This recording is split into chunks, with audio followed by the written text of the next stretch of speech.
Así ingresamos a este ciclo sobre el Antiguo Testamento, hoy en el 10º programa, en el que trato esta introducción amplia, antes de empezar a trabajar con textos así puntuales e ir recorriendo, como les sugerí hace un tiempo, como en una barca, distintos momentos de toda esta historia de salvación, teniendo siempre en cuenta que el Antiguo Testamento es una historia de salvación siempre creada, impulsada, acompañada por el Padre en función de Jesucristo.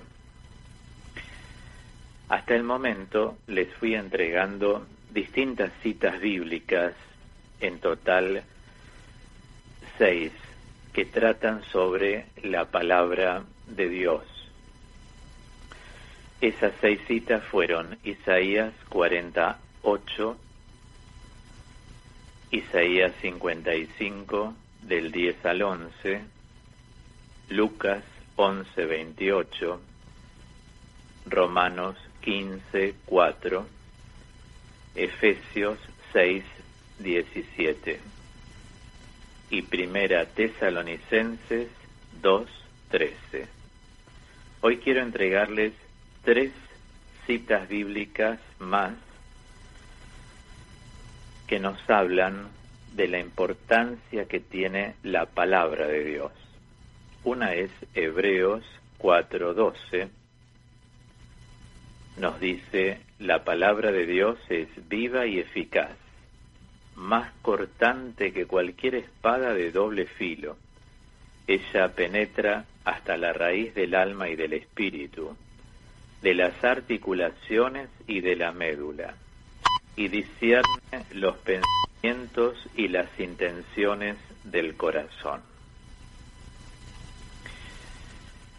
Luego quiero entregarles también la carta de Santiago 1, 21 al 22. Dice: reciban con docilidad la palabra sembrada en ustedes, que es capaz de salvarlos. Pongan en práctica la palabra y no se contenten solo con oírla. Y la tercera cita que les entrego en este encuentro es la primera carta de Pedro 1, versículo 23, y también primera carta de Pedro 2, versículo 2. Allí dicen los textos: ustedes han sido engendrados de nuevo, no por un germen corruptible, sino incorruptible, la palabra de Dios, viva y eterna. Como niños recién nacidos, deseen la leche para la palabra, que los hará crecer para la salvación. De esta manera tenemos 9 citas bíblicas que denotan la importancia que tiene la palabra de Dios. En el programa anterior y el previo, yo les fui indicando un trayecto para recorrer metodológicamente pensado, a fin de que una persona, cuando desea conocer el Antiguo Testamento, vaya siguiendo por todo ese trayecto, que son los libros y las citas que yo les fui indicando. Las personas que no han tenido acceso a escuchar, ingresen en mi canal de YouTube, Claudio Rizzo con Z Teólogo, y busquen los programas número 8 y 9 sobre el Antiguo Testamento. Hoy es el tercer momento en que aprovecho para darles unos detalles más y cerrar así la metodología por donde uno debe ir avanzando para comprender la totalidad del Antiguo Testamento en cuanto a lo sustancial, a lo principal que Dios revela. Todo lo que hemos visto hasta ahora es lo más importante. Fueron muchos libros, muchas citas bíblicas, y yo diría que los demás libros del Antiguo Testamento se pueden leer según el gusto, según la inclinación o la necesidad espiritual que tiene cada persona. Ahora, del libro de Job, hoy quisiera decirles, a esta altura se puede ingresar tranquilos al libro de Job, habiendo recorrido todo el resto para entender cómo se concatenan los mensajes internamente en el Antiguo Testamento, repito, del libro de Job, que trata tan hondamente sobre el eterno problema del sufrimiento humano, el por qué, las quejas. Ahí yo les recomiendo saltear, el libro tiene 42 capítulos, pero sí pueden saltear el capítulo 28 y también los capítulos del 32 al 37. Dentro de lo que es la literatura profética, los proverbios y el eclesiástico son verdaderos tratados de comportamiento humano, inspirados en el temor de Dios, pero en el temor de Dios como respeto, no el temor a Dios, sino el temor de Dios. Están basados en una moral, digamos, más o menos utilitaria y con influencias notables de otras obras sapienciales del paganismo. Esto hay que saberlo por lo que uno encuentra tanto en Proverbios como en Eclesiástico. Ahora, otro libro de la sabiduría, que es el libro de la sabiduría, es una alabanza de la sabiduría de Dios, que actúa en la creación, se desarrolla en toda la historia, y por momentos, digamos, se presenta como una verdadera persona, como que se personifica la sabiduría de Dios. Si me remito a otro libro de la sabiduría, que es el Eclesiastés, podemos decir que este libro nos ayuda a reflexionar, no sin cierto escepticismo, sobre la vanidad de todas las cosas humanas. Recordarán esa frase tan conocida, vanidad de vanidades, todo es vanidad. Es decir, hay mucha vanidad dentro del mundo.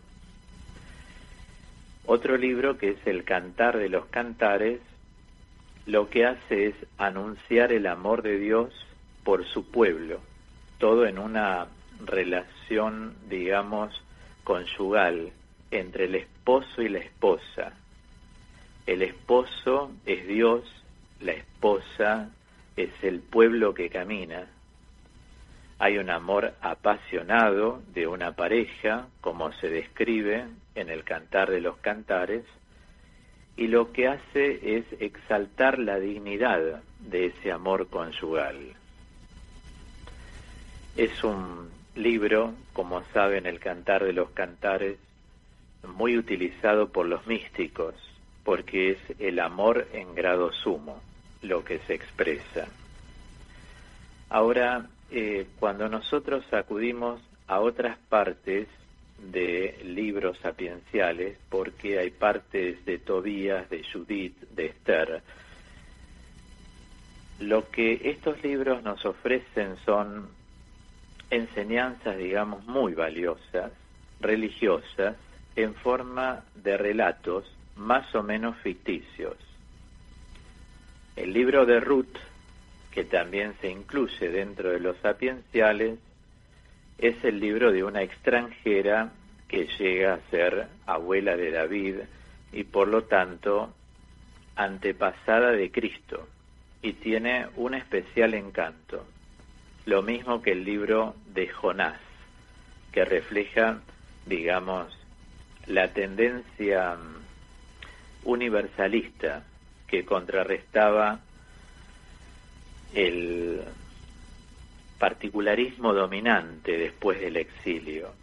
Por eso, a pesar de ser tan breve, tiene un mensaje muy puntual. Y finalmente les diría el libro de Daniel, llamado, como lo anticipé, el Apocalipsis del Antiguo Testamento. La palabra Apocalipsis deriva de apokaliptain en griego, quiere decir sacar el velo, por eso se habla de revelar, o bien revelación como sustantivo. La revelación de cosas importantes. El libro de Daniel ciertamente alimenta la fe y la esperanza en la lucha contra todas las fuerzas opuestas al reino de Dios. Y lo que hace este libro es introducirnos a la lectura del célebre Apocalipsis del Nuevo Testamento, que es el gran libro de esperanza cristiana. Adelanto, para quienes no lo conocen, el Apocalipsis es un libro de mucha esperanza cristiana, el del Nuevo Testamento. Simplemente hago este comentario. Hay cartas a las 7 iglesias de Asia Menor, 7 comunidades cristianas muy perseguidas, que podían bajar un poco los brazos ante tanta persecución, y lo que hace el libro del Apocalipsis es alentar constantemente a mantener la fe en alto y entregarse verdaderamente a Dios. Por eso digo que el Apocalipsis en el Nuevo Testamento, como último libro de los 74 libros de toda la Biblia, lo que hace es acentuar la esperanza cristiana. Bueno, esto sería el camino a recorrer. Lo que he dado en estos 3 programas es por dónde andar en el Antiguo Testamento para decir, tengo interés de leer el Antiguo Testamento.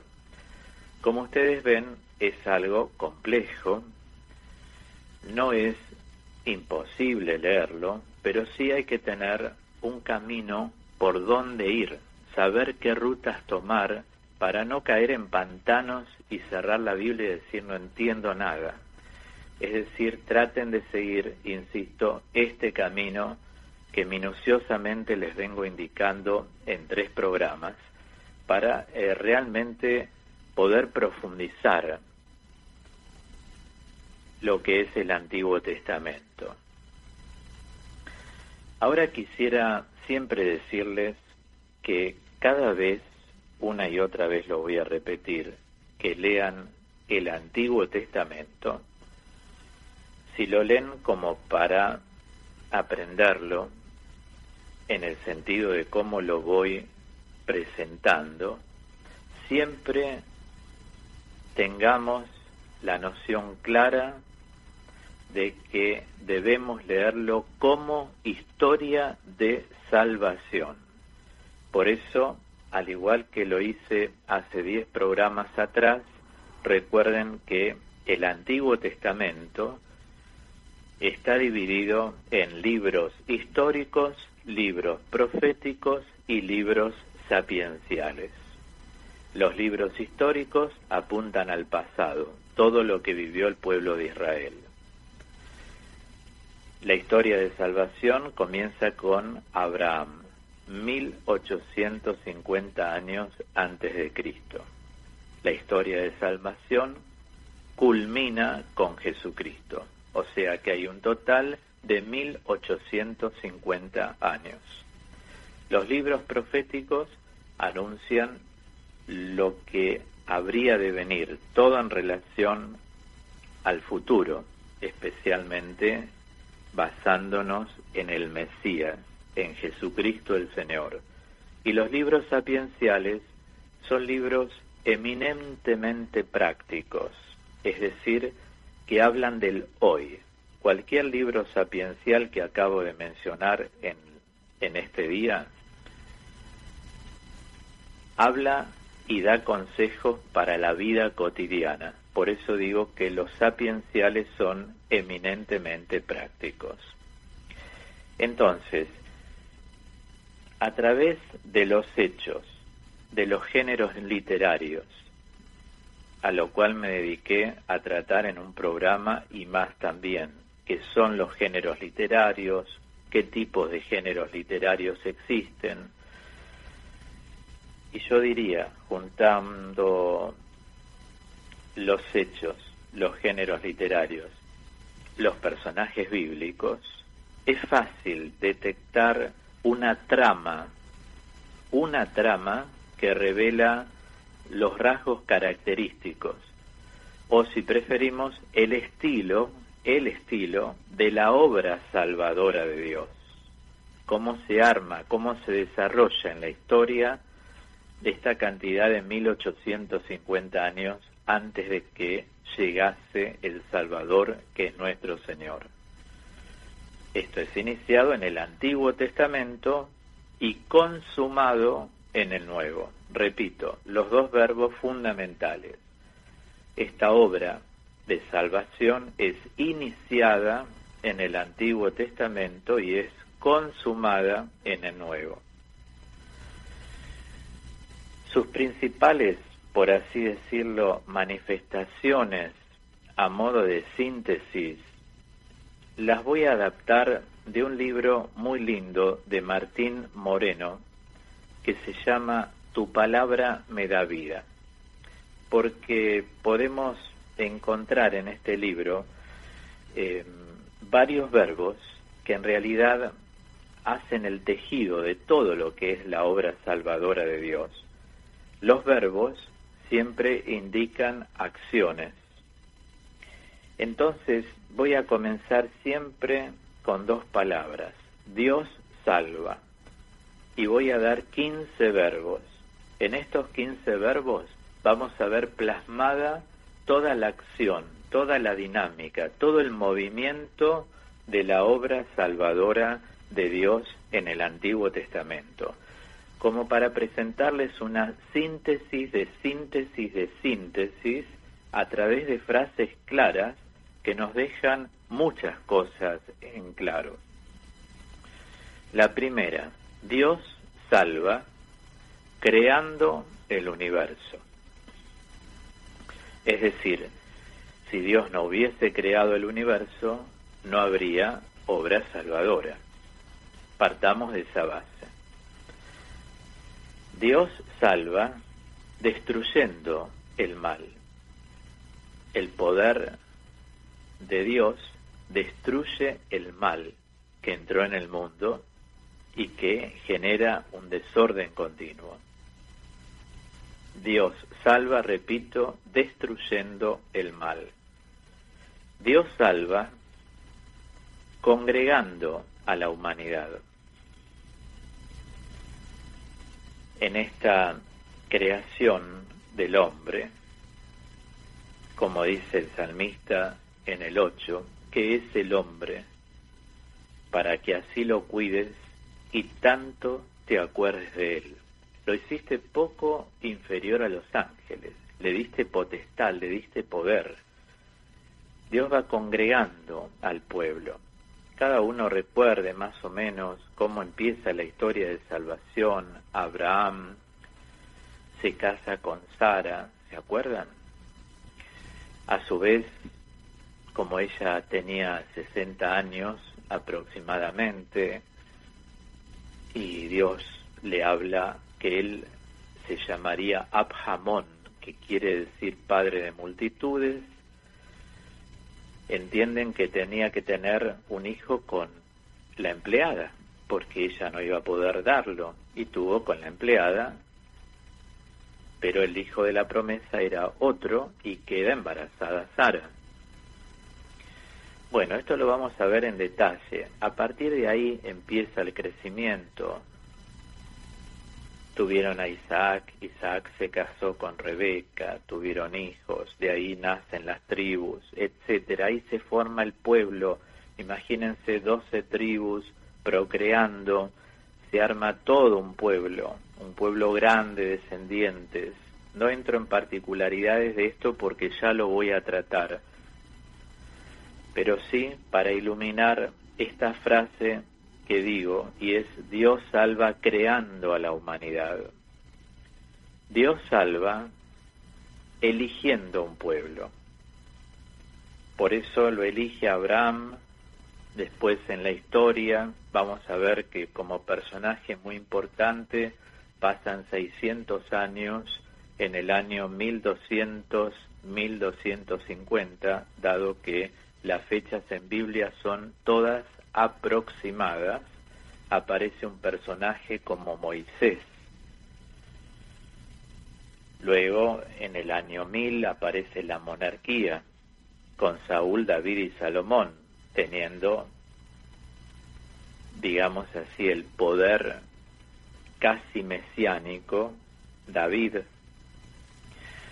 Digo, así van pasando los años. Antes de la monarquía tuvieron jueces, surgieron las dos corrientes, monárquica y antimonárquica. Dios salva eligiendo un pueblo, que lo va guiando. El pueblo, claro, no siempre ha sido fiel. Por eso 6 veces se da un proceso que es infidelidad, castigo, arrepentimiento, perdón. El pueblo le fue infiel 6 veces a lo largo de 40 años. Dios se retira cuando hay infidelidad. Muchas veces la gente dice, los castigó, pero a ver, ¿a qué se llama castigo? Nosotros estamos acostumbrados a que el castigo es una punición. No. En Biblia el castigo es la ausencia de Dios. Un pueblo no lo quiere, como ellos se sacaron todas las joyas que tenían, las derritieron y formaron un becerro de oro. Cuando Moisés estaba arriba, ellos, al no tener al líder abajo, no sabían qué pasaba, empezaron a hacer un becerro de oro y se ponían a adorar a un becerro de oro. Por eso cuando baja Moisés, baja enojadísimo, porque el pueblo apostató, es decir, el pueblo abandonó la fe. Dios se retira. Y así sucede en la vida. Por eso cuando uno habla de castigo de Dios, tiene que saber que el castigo de Dios es un alejamiento de Dios debido a que nosotros voluntariamente, como pasó en este caso que les estoy mostrando del becerro de oro, voluntariamente la persona o las personas en cuanto pueblo, en el orden personal o comunitario, se apartan de Dios. Entonces hay infidelidad, Dios se aparta, eso se llama castigo. Dios se aleja porque el pueblo no lo quiere. Si hay algo que Dios no avasalla, es la libertad humana. Por eso se da infidelidad, castigo, el pueblo se arrepiente, no empiezan a tener agua, comienzan las enfermedades, muertes, no tenían codornices que caían del cielo, porque no había nada en el desierto. Cuando el pueblo se arrepiente, Dios perdona, como pasa en el orden personal, en el orden comunitario. Entonces, nunca olviden este esquema que ha atravesado el pueblo de Israel en estos 40 años. Infidelidad, castigo, arrepentimiento, perdón. 6 veces se repitió este proceso. Cuando uno se arrepiente, Dios siempre perdona. Dios salva entonces liberando a su pueblo. Dios salva entrando en alianza con su pueblo. Se fue alianzando con estos hombres a través de Abraham, hacia alianza, a través de Moisés, hacia alianza, a través de los reyes, hacia alianza. Dios se va alianzando hasta que llega Jesús. Jesús sella una alianza nueva y eterna. Por eso el Señor en la última cena lo dijo clarísimamente. Tomen y beban, este es el cáliz de mi sangre, sangre de la alianza nueva, no una más, no renovada, nueva y eterna. O sea, ya no hay más alianzas, Él es nuestra alianza. Pero en el Antiguo Testamento Dios entra en alianza con su pueblo. Dios salva conduciendo a su pueblo a la tierra prometida. Dios salva reinando sobre su pueblo. Dios salva habitando en medio de su pueblo. Dios salva implantando la justicia en su pueblo. Por eso los llama a la reflexión cuando dice a través de Isaías: este pueblo me honra con sus labios, pero su corazón está lejos de mí. Dios implanta la justicia, es decir, con Dios no se juega, en un lenguaje comprensible para todos. Dios salva comunicando la sabiduría a su pueblo. Está compartiendo, como dije hoy en la introducción del bloque, toda su sabiduría al pueblo. Como hoy nosotros, la Iglesia, el nuevo pueblo de Dios, Dios nos comparte su sabiduría, la cual tenemos que apreciar notablemente a través de la formación. Dios está comunicando su sabiduría. Dios salva perdonando a su pueblo, como acabo de decir. Dios salva manteniendo la esperanza de su pueblo para seguir adelante, porque ya vendría el Salvador.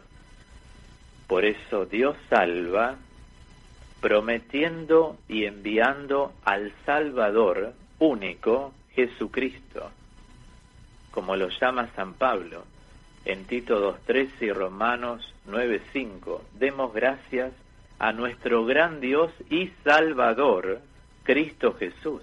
Por eso Dios salva prometiendo y enviando al Salvador de su pueblo. La historia de salvación culmina, repito, con Jesucristo el Salvador. Dios salva anunciando e infundiendo el Espíritu en su pueblo, como ya lo anuncia a través del profeta Ezequiel. Infundiré mi espíritu en ustedes, transformaré el corazón de carne en corazón de piedra a través de su espíritu. Luego, cuando viene Jesús, ya envía el Espíritu Santo Paráclito, como nos manejamos a partir del bautismo.